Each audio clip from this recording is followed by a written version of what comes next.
Okay, so अब इस तरफ आते हैं to RJ Bhushan. RJ Bhushan है फ्रॉम रेडिओ मिर्ची.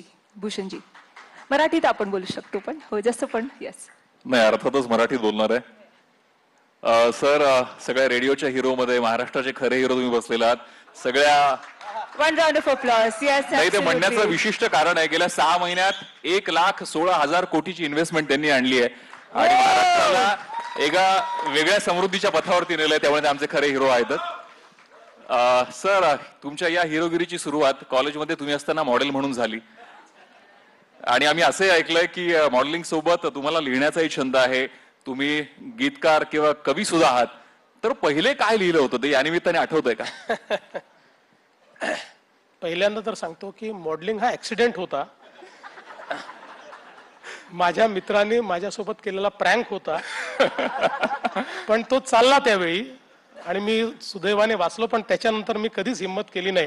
आणि मी नेहमी सांगतो की ते जे मॉडेलिंग केलं होतं ते त्यावेळेस थोडंसं गाजण्याचं कारण असं होतं की जर कुत्रा मनुष्याला चावला तर ती बातमी नसते, पण माणूस कुत्र्याला चावला ती बातमी असते. त्यामुळे ती माझं मॉडेलिंग जे होतं ते माणसाने कुत्र्याला चावण्याचं होतं म्हणून ती बातमी झाली होती. आणि मला लिहिण्याचा पहिलेपासून शौक होता. कॉलेजमध्ये कविता लिहायचो, कवी संमेलनात वगैरे जायचो. अगदी लहान असताना काही कविता वगैरे लिहिल्या होत्या. माझं म्हणजे एक आहे की लिहिल्यानंतर कधी ते साठवून ठेवलं नाही. जेव्हा वाटलं तेव्हा लिहायचं आणि स्वतःच वाचायचं. पब्लिकली कधी फारसं लिहिण्याचं काम केलं नाही. हे नक्कीच आहे की आता नुकतेच 2 गाणे, कारण राम जन्मभूमीचं ज्यावेळेस हे चाललं होतं त्यावेळेस एक रामावर गाणं लिहिलेलं आहे, एक मी शंकरावर गाणं लिहिलंय आणि शंकर महादेवानांनी ते गायलेलं आहे. बाकी एक तुम्हाला सांगतो की एक गाणं मी अजून लिहिलेलं आहे, जे गाणं तुम्ही शोधलं तर तुम्हाला सापडेल, मी सांगणार नाही. पण सर, या निमित्ताने कुठल्याही तुम्ही लिहिलेल्या कवितेच्या गाण्याच्या कुठल्याही 4 ओळी, कारण आम्ही जेव्हा तुमची विधानसभेमध्ये धडाकेबाज भाषणं ऐकतो तेव्हा तुमची ती शेरोशायरी पण आम्हाला सगळ्यांना खूप भुरळ घालते. या निमित्ताने कुठल्याही 4 ओळी ज्या आम्हाला आता खरंच ऐकायला आवडतील. मी खरं म्हणजे तुम्हाला सांगू का, तसा मी रामदास आठवले घराण्याचा कवी आहे.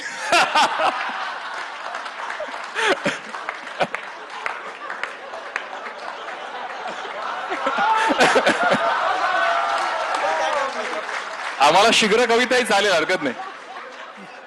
म्हणजे तुम्ही आहात आरजे, मला येत नाही फारसे, बाहेर लावले आरसे.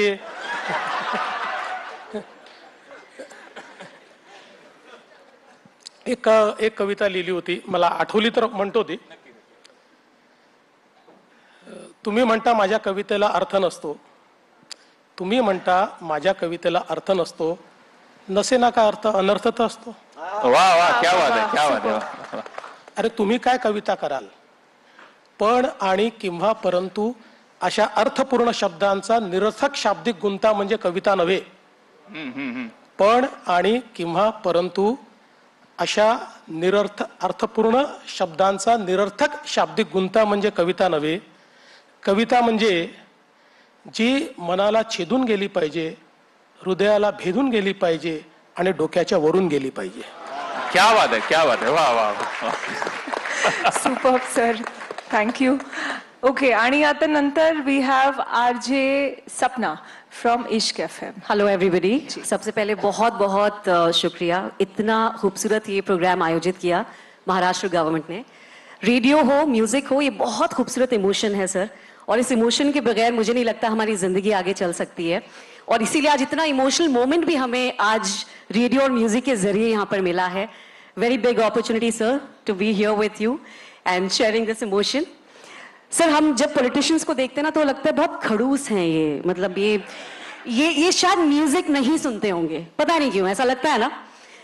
सर, आपकी लाइफ में पॉलिटिक्स में म्यूजिक ने आपको किस तरह से हेल्प किया in politics, to be very very precise sir?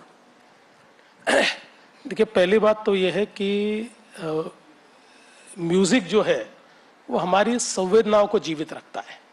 तो जैसा आपने कहा कि हम लोग बाहर से खड़ूस दिखते हैं लेकिन अंदर से बहुत अच्छे लोग हैं, और इसका बहुत बड़ा श्रेय ये म्यूजिक को जाता है।